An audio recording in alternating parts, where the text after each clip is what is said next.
తెలంగాణ రాష్ట్రంలో నేటి నుంచి 3 రోజుల పాటు వర్షాలు కురిసే అవకాశం ఉందని హైదరాబాద్ వాతావరణ శాఖ హెచ్చరించింది.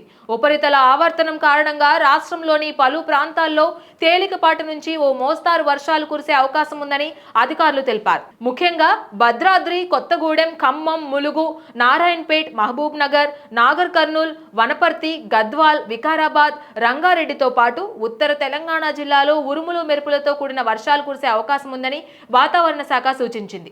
ప్రజలు అప్రమత్తంగా ఉండాలని, వర్షం సమయంలో సురక్షితమైన ప్రదేశాల్లో ఉండాలని అధికారులు హెచ్చరించారు.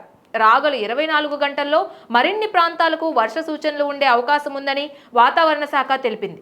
రైతులు తమ పంటల విషయంలో తగిన జాగ్రత్తలు తీసుకోవాలని సూచించారు.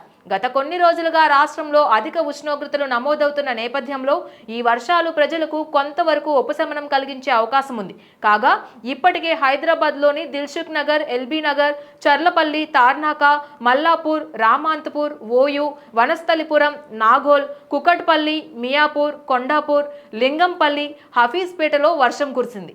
ఉదయం నుంచే వాతావరణం ఉక్కపోతగా ఉండగా వర్షంతో ప్రజలు ఉపశమనం పొందారు.